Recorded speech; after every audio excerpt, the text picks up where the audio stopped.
Assalamualaikum. Thank you for tuning in IKIM FM. This is Syafiq Borhannuddin for Shaping Tomorrow, produced by Mazlina Ismail. So we're on the 5th week, basically discussing on unlocking the human potential with Brother Syed Muhiyuddin. Al-Attas, welcome back, Syed. Thank you, Syafiq. So in the past episodes, I think Brother Syed has been discussing a great deal on how we understand this notion of human potential in the Islamic intellectual tradition in comparison with earlier debates in Western civilization, chiefly as articulated by the likes of Aristotle, the ancient Greek philosopher, one of the foremost philosophers of Western civilization. One Western thinker reportedly said Western philosophy is basically footnotes to the discussions of Plato and Aristotle. Yeah? So that's why it was perhaps quite important for us to start off with Aristotle. But aside, we were hoping to bring a new angle to our discussion today, to try to be better informed about the debate. So let me perhaps give a background of the debate on human potential in the 20th century, for instance, on where has this debate kind of arrived at in the mainstream Western civilization, which is, I suppose, gradually influencing Muslim societies a great deal. Now, there is a movement, in fact, called the Human Potential Movement, emerging in the 1960s. Basically, they link themselves to a school of psychology called the Humanistic Psychology School, influenced by Maslow's theory of hierarchy. But interestingly, it is from this human potential movement in the 60s that today we see its manifestations in the proliferation of self-help books. Perhaps I shouldn't mention these names because they are being basically, I suppose we were told they are being used for corporate trainings, and a great deal of money has been spent by our corporations and public sector as well to learn from these sources. Let's hear what you have to say about this side, because this school of human potential movement, and one of its chief doctrines or ideas, I suppose, is this idea of law of attraction, and it seems to suggest or seems to postulate that man can basically decide his own destiny. It's all in the mind, basically. Yes. But how would you look at this? Okay. Yes. I would like to, I suppose, discuss this matter in relation to the overall development of Western thought and civilization. I take it some thinkers have tried to root the discussion pertaining to the ability to change, I suppose, one's destiny to Ralph Waldo Emerson. And Emerson, in turn, he tried to interpret the works of Immanuel Kant. And Kant was the one who tried to give a plausible solution to the problem of human choice or human freedom vis-a-vis determinism. Basically, human choice, since it cannot be determined metaphysically, or they cannot have a metaphysical solution to the matter, as a result it became a postulate of practical philosophy, which simply really means you are free if you choose to be free. Right. In other words, if you are being, if you choose your own, I suppose, ends to life, you can be free to direct your will towards it. This is also, of course, the foundation of the philosophies of Friedrich Nietzsche, the likes of, I suppose, Friedrich Nietzsche, who was responsible to a certain extent in its shall I say vulgarized forms to the rise of totalitarian ideologies like fascism in the early 20th century. I do not say there is a direct link, but there is a vulgarization of his philosophy, whereby in order to combat the nihilism which was ubiquitous in Western culture and civilization. Nietzsche tried to bring about what he called the will to power, meaning to say the ability to fight this depression, this anxiety, by creating forms of life which are, shall we say, worthy for the individual. At the individual level, this can be translatable into performance of works of art in the earlier times, but in later times it can descend to what you say as human potential development, or in other words, self-help. But at the level of the aggregate, at the level of the state, it can be used as a very powerful source of ideology, of social ideology, in order for the nation, out of self-worship of the nation, to conquer other nations, because there's no longer any ethical, shall we say, there's no longer any ethical stops to the pursuit of these goals.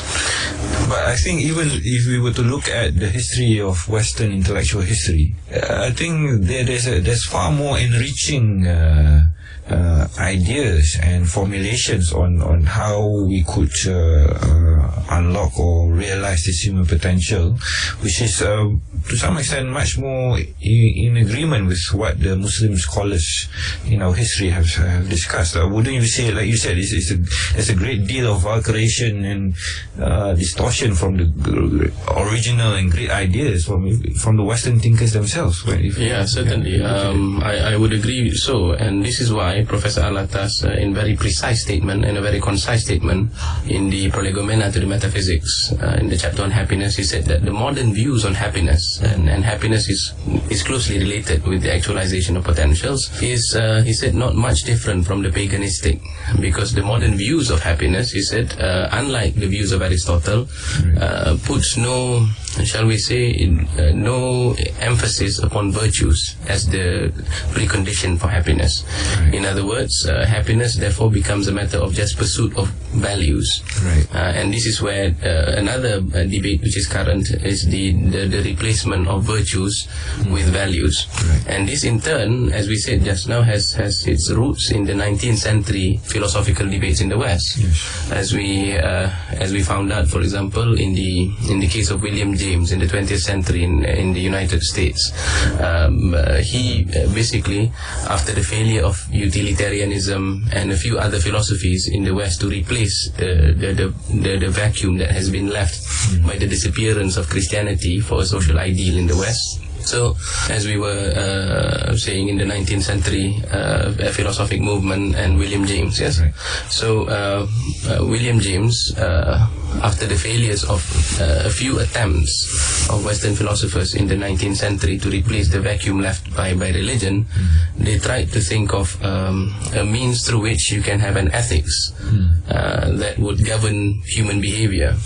And out of the failure of utilitarianism, which is simply just the pursuit of, shall we say, pragmatic ends, such as pleasure, and the renunciation of pain at the social scale, or at the scale of nations, he therefore resorted to, shall we say, pragmatism. And the pragmatic philosophy of William James reduces, I suppose, virtues to values. And of values, since everyone has different values and no values can be ranked above any other values, as a result, this is just one step before it is being overtaken by the store of value, i.e. money.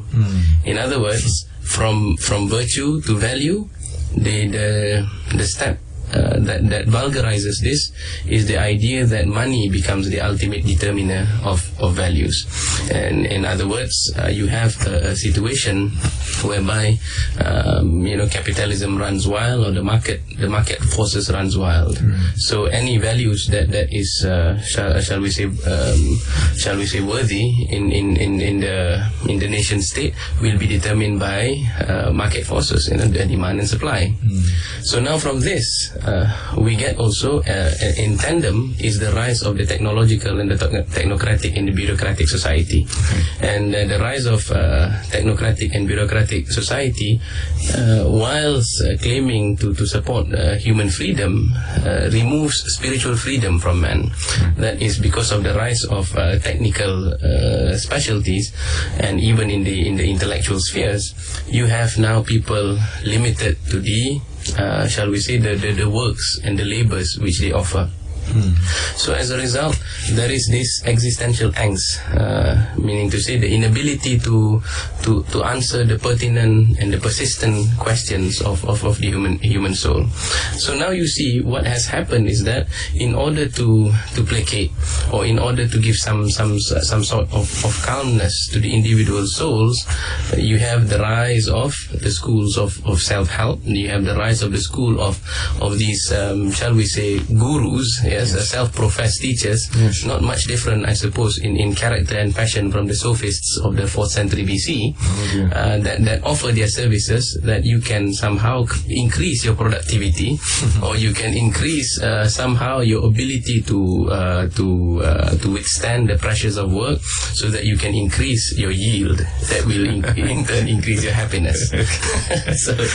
So then you see it has gone full cycle in that sense. So you have one potential self-help leader after another that aims to what he calls, or what she might call, maximizing human potentials, whereas in reality it is just another means to shall we say, to extract labor out of the individual worker. So I think what you have demonstrated to us is that there's been a great deal of shift of thinking with regards of basically almost a 360 shift from what used to be considered, what is considered to be the most praiseworthy aims for a human being, has been completely reduced to these material attainments. But just perhaps to remind our listeners, but when they talk about these virtues, I think even Christian thinkers like Thomas Aquinas, as far as I know, and perhaps there are more figures perhaps you could highlight to us. I mean, they too, like the Muslim scholars such as Ghazali, they advocate what you call the cardinal virtues, that of wisdom, justice, courage, and temperance, and I suppose it has to be seen in its totality, in the sense that I think when they talk about this, they also understood something about human nature, that some important points about the nature of the human soul, and this in turn would shape their ethics, which is the discourse, which deals with this question of virtues and so on, and then in turn it would shape or impact the discussions on economics and politics. But whereas today all these disciplines have been completely divorced from each other. What more from the human soul? So can you perhaps add to that? Perhaps. Yes, I do like the direction that you're taking this discussion. Where Aquinas is concerned. Aquinas, of course, came into contact with Aristotle through the medium of the Muslim thinkers. Right. But some of his additions must have been considered quite original, because as the cardinal virtues, the philosophic virtues of in addition to the philosophic virtues as conceived by Aristotle, he adds the religious virtues such as charity and faith.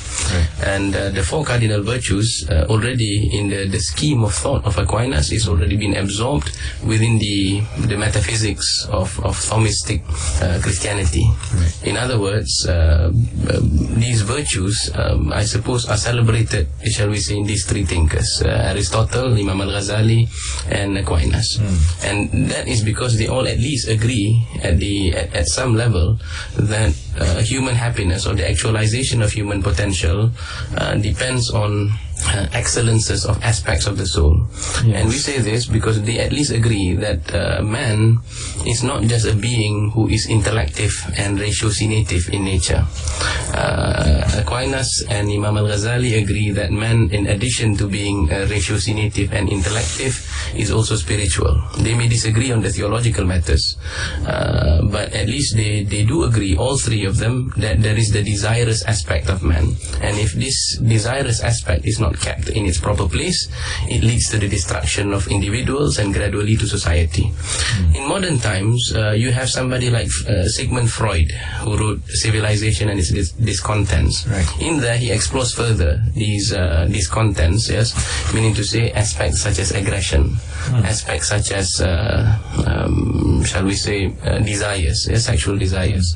And these are all things that threaten human civilization. Right. So according to Sigmund Freud, for example, there is something in man, in the sense of the endowment of the natural endowment of man, that tends to be the opposite of civilization founding. Man is by nature selfish, and by nature also he tends to want to use others as means to ends. And this is in Islamic nomenclature, in Islamic intellectual tradition, we call this the aspects of nafs. And these aspects of nafs is precisely the aspect of man that will be utilized, I suppose, or that is being, shall we say, utilized by shaitan, and in the sense to promote his ends. And because out of this nafs, according to Imam Al-Ghazali, is the source of man's powers of destruction. Because out of the nafs, which he divides further, al-ghadab meaning anger, and the other shahwa meaning desire, out of these two can arise other forms of deficiencies, or shall we say, if it's destructive, that means to say if it's corrupted. The corruption of these two sources leads to other forms of what he calls muhlikat, the destructive vices. This includes, of course, the aggression, envy, and religion. If you see, for example, in the Sharia sent to the Prophet Muhammad and practiced by the Muslims, is meant precisely to tackle these inward vices of human beings. This includes, of course, the prophetic enjoinment, such that the Muslim is somebody whom other Muslims are protected from his hands and from his mouth. And law is incapable of restricting these destructive vices. Law, for example, may deem it illegal, one man killing another or stealing from another. But religion goes further than this. It goes at the very root and at the very source. That's why in the religion of Islam, the Prophet Muhammad enjoined and forbid, or has forbidden backbiting and the setting up of people for fights, even envy, which is the very source of these things. And only basically religious practice that allows man to liberate his real potential. But to get back to that question, yes, the great thinkers, and of course the Prophet Muhammad, his source of wisdom is ultimately revelation.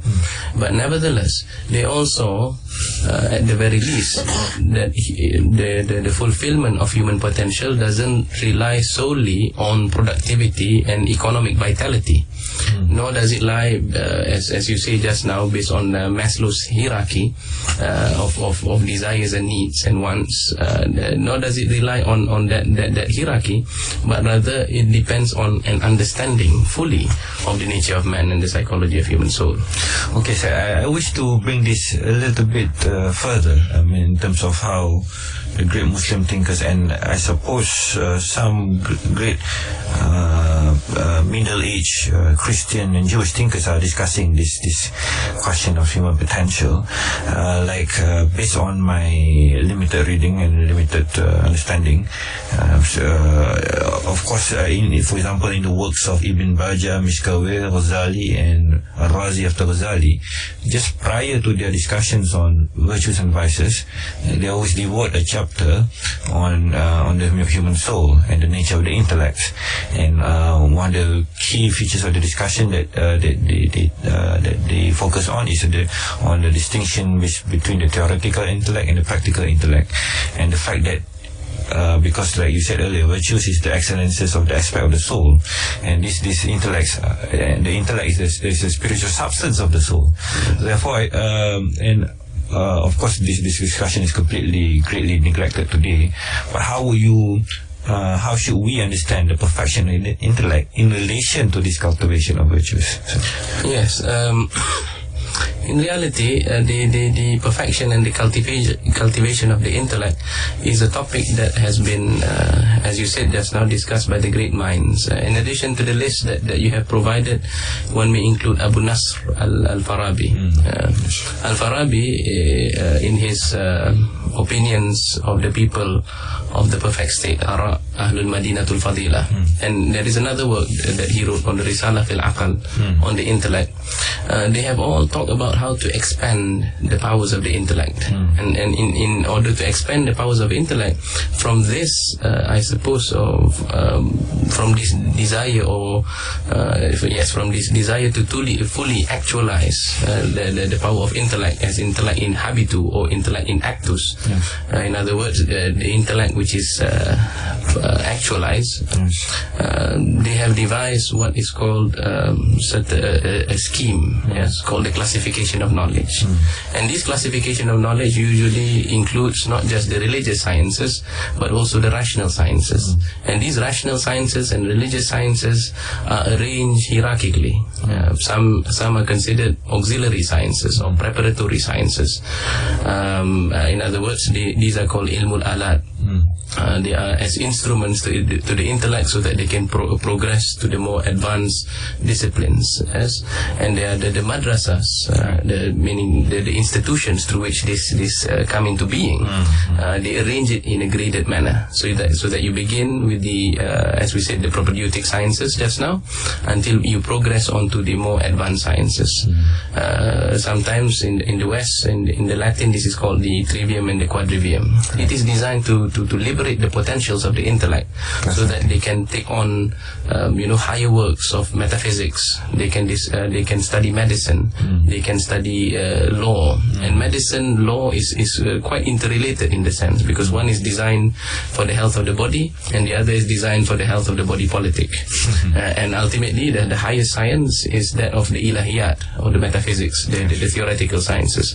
So if you imagine the difference between somebody living in 9th century or 10th century Baghdad, and now the student now is considered a vagabond, or somebody who is quite poor in terms of the endowments of the intellect. Somebody back then would be like Ibn Sina. He would have mastered so many sciences and contributed to all the sciences. Of course, in comparison, due to the specialization in our universities today, some of these the sciences have been advanced, but nevertheless, somebody during those times would have advantages of the intellect to the extent that they can taste the pleasures of knowledge, and having the ability to know all the relations of that one knowledge and one science has over another. Right. I believe the term that they use is polymath, and I suppose the more popular imagery of the polymath is in those produced in the time of the Renaissance, Leonardo da Vinci and so on. But of course, this group of people is after the flowering or the group of polymaths from the Muslim civilization.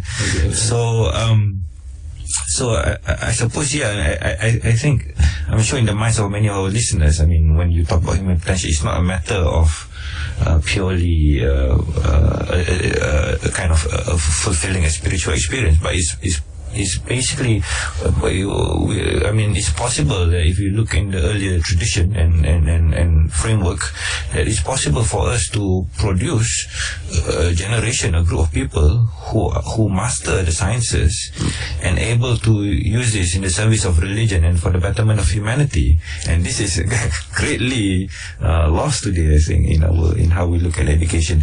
But going back to our initial, just this point on the nature of the soul and the intellect. I was reading on some of the books of our scholars in the past. They often use analogies to help us better understand these things. And one of the, I suppose, dictum is that the soul is a microcosmic representation of the macrocosmos of the universe. So basically they are saying like the human soul is a blueprint of the universe, and of course this has Quranic basis as well. And also another analogy that is being used is that man is like a state, a mini kingdom. Therefore the intellect is like the sultan or the ruler. and the faculties are like the ministers and so on. Can you please enlighten us further on these analogies? Yes. So these analogies, aside from I suppose the first analogy that you brought, yes, the microcosmic representation of the macrocosm. This is meant to make man, I suppose, understand his role as the vicegerent of God in the world. Right. And I think we have deliberated on this a few weeks ago, but nonetheless, in essence, man's capacity is greatly enhanced by understanding who he is as a microcosmic representation of the universe. Right. As for the other one, the idea that man is a kingdom in miniature, this also has prophetic bearings, because the Prophet Muhammad said that every one of you is a leader. Yes. And he begins by saying, the leader of the state, the leader of the household, and then the lady with the property of the household and the children. Right. Until eventually he said that at the very least every man is a leader to himself. Okay. So this is because this is to understand the idea that man is not something insignificant. I'd like to connect this with the present angst suffered by Western man. Right. I suppose over the past 500 years, they said that man's centrality was denied him first by the Copernican revolution. Right. Because whereas previously man was said to inhabit the earth, which is the center through which all the celestial objects would rotate around it. Right. And then once the earth is taken away as now just another insignificant rock, I suppose, in the galaxy. Added to this is the understanding of evolution, yes, coming from Charles Darwin, and eventually until it seeps through popular imagination until man is conceived as just an accident in the overall uncaring system, the careless system. But Professor Al-Attas has responded to this in his recent work on justice and the nature of man by saying that at least according to the worldview of Islam, we can challenge some of these claims and some of these statements, especially the ones which are not necessarily scientific but which informs the scientific imagination, meaning to say the metaphysical sources of these statements. In particular, for example, we can accept scientific findings pertaining to the position of the earth, and we can accept certain aspects of the findings of the theory of evolution that explains the intricacies and the multiple beauties that becomes manifest as a result of this natural process. But nevertheless, man is still can still be considered a special creation due to first and foremost his physical aspect, but more importantly and more fundamentally due to the existence of this spiritual organ of cognition, whose shall we say speech is the audible reflection of this existence. And this is truly amazing, this ability to name things, because the ability to name things signify the ability to distinguish between things, and that means also to be able to place things in their proper orders, first in the orders of the mind and the intellect, but gradually to be able to perceive the wonders of the world. I remember there is a contemporary Western Christian philosopher, analytic philosopher, Alvin Plantinga. He used to say that the argument from evolutionism suffers, there is a defeater for that argument, because he says if human beings evolved rather than being created, in order for and evolution basically selects out the characteristic of fitness, meaning to say the ability to survive. Therefore, we can not know whether or not our knowledge, our knowledge of everything, including the knowledge of evolution, is actually correct. Right. That means to say, because if we evolve for survival rather than we happen as a result of an accident, our knowledge can never be certain. So that is the defeat of evolutionism. On the other hand, if man is a product of a special creation by Allah subhanahu wa ta'ala, yes, the Lord of the universe, and He created us precisely as the microcosmic representation of the macrocosm. If He created us precisely with this intellect that can capture and understand knowledge, if this were the case, then knowledge certainly would be one of the most prized attributes of man, and therefore when we know for certain. I also like to point out that the fact that in the past, what is now understood as psychology, but originally it is understood as the science of the soul, as per the term psyche. It was regarded by the likes of even Muslim philosophers, not only the Greek philosophers, as a very noble science. And apparently it's so noble, because I think the basis is that, because without knowing the self, you will not be able to order the universe accordingly and so on. But unfortunately, this has been greatly, discipline, psychology has been greatly, I suppose, relegated in its importance. That's one. But another thought came through, which is quite unrelated, which has been lingering in my mind, because I can imagine many people out there will be screaming, so what can we do with this? Especially in the context of Malaysia, because when we talk about virtue ethics earlier, I suppose it's important to highlight the fact that in Malaysia, when you talk about the multicultural wealth of religious traditions, we have the Confucius tradition, Christian and Buddha and Hindu and so on. I think in all these traditions there is something that is that mirrors the virtue ethics tradition, which we all can kind of converge and build our society, our corporations, our organizations, our institutions on, and for as well as for national unity. I think this is an argument put forth by Professor Al-Attas in the 70s. So I think perhaps this can replace the frenzied pursuit for self-help resources, for unleashing the human potential. What would you say to this? Yes, exactly. I think by now we have gone full circle with regards to the self-help discussion. Yes, we now see that it is, although it appears to be, just an aspect of modern living which is disconnected with the other problems, we see it rather as rooted ultimately in some historical circumstances. And right now, I suppose there is some craze in this regard, because they just want to increase their productivity and so on. But the crucial fact and the crucial matter remains.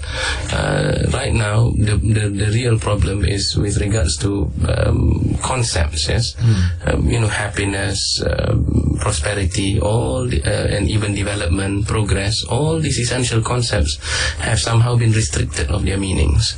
In other words, there is a sort of reductionism, and reductionism is also symptoms of lack of cultural and intellectual creativity. In other words, it means that our nation now no longer is capable of determining for themselves what is truly worthy of a nation to pursue. Yes, because otherwise, and what is symptomatic of this is because we have no other spiritual goals in addition to, shall we say, just economic progress, economic prosperity. Sometimes it is even craze in the sense that we pursue rankings. And these things are all symptomatic that we no longer possess the spiritual freedom to pursue, as you said just now. Why can't we determine for ourselves, for example, that we wish to return to the great traditions of spirituality, that we wish to determine for ourselves the full actualization of human potentials in the sense of Ibn Bajjah and Al-Farabi that was discussed. The idea that fulfillment of human potentials in the sense of producing the polymath. Yes. And pursuit of goals which also includes, I suppose, justice and fairness. And these are part and parcel. And I think in order to, just as a concluding statement, it would be nice for us to look at the Al-Farabi's classification of cities. He said that some cities are perfect cities, the Madinatul Fadilah, or virtuous cities. Some cities are ignorant cities, and some cities are wicked. He defines the perfect cities or the virtuous cities as the city whereby the groups of people within the city gather together around what he calls a philosopher, a HAKIM, in the sense a person who possesses a wise man who possesses theoretical as well as practical wisdom, a sovereign in that sense. And he orders the city and he legislates in the city according to the rules that is in agreement with the principles of wisdom. Of course, Al-Farabi here has in his mind ultimately the figure of the Prophet Muhammad as the real sovereign. Yes, and then he imagines that the perfect city inherits from other perfect cities before it, its legislation and its governance, such that the people within the city, they follow the rules and laws of this sovereign, this imam, or this hakim, in the sense that it promotes felicity in that world, or it promotes happiness, it promotes the harmonious workings of individuals, because they can truly place what is the goods of the spirit in relation to the goods of the intellect, in relation to the goods of the body. So this, of course, he says these are very rare, and the wise man is in fact even rarer. But at least in contrast to Al-Farabi, Imam Al-Ghazali is saying that if you really look at it in the historical sense of the word, and if you look at it from the lens of the Sharia instead of the lens of philosophy as Al-Farabi used it, the capacity to revive the perfect city is always there, because the scholars in our intellectual tradition, however rare they may be in our times, is connected to tradition such that it is capable of always being revivified or revived. But Al-Farabi is saying that other than these perfect cities, there are also ignorant cities, and it's interesting what he describes as ignorant cities. Some ignorant cities are what he calls cities of necessity. This is where people gather, as a society, in order to just obtain the necessities. Yes, the Madinah ad-Daruriyah. Some cities, he said, are cities of honor. Cities of honor are the cities like Sparta, meaning to say military cities, who thrives on conquest and thrives on being celebrated as the strongest cities. This is reminiscent of Plato also, because Plato also discussed this existence of these cities.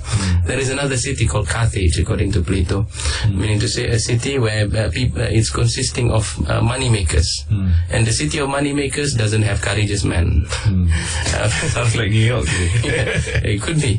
City of money makers doesn't have courageous men, and city of money makers will have extremes of rich and poor, because usually if you are being infected by the love of money, you desire money only in your own pockets, not its redistribution. Right.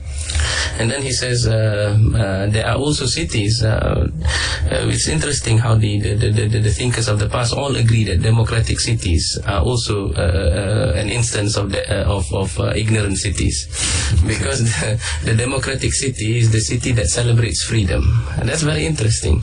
But what they mean by freedom is the freedom for the ma'kul wal mankuh, meaning to say the freedom to pursue bodily pleasures, pleasures of food and pleasures of intercourse, which is quite interesting, because that is why they prefer the democratic rule. That means to say society in this sense becomes this unspeakable God, and such that they can continually shift and change their ethics and their morality dependent on the desires of the society. And usually when it becomes en masse like that, when it becomes multiplied, what happens is that the democratic city tends towards destruction, because it is easily angered, it is always desiring for more and more of the scarce resources.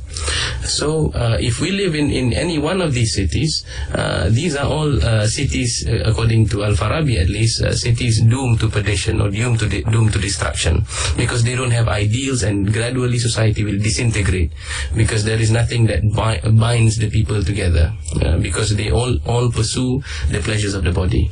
On the other hand, remember he said there was a third category, the category of what he called the wicked cities.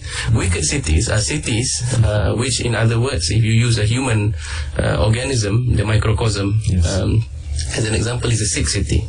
In other words, these were cities which were initially founded by the HAKIM, by people who were, possess knowledge and wisdom, but gradually, somehow, due to perhaps some interference, they lost the connection with the previous cities, and this loss of connection can come as a result of loss of what we call cultural amnesia, loss of memory of who you were, or it can come as a result of perhaps mass migrations and loss of language, or in our times it could be caused by perhaps the introduction of new forms of thought and new forms of conception until you lose your initial connection. Secularization is a cause in our time, and wicked cities is on the way to become an ignorant city in that way.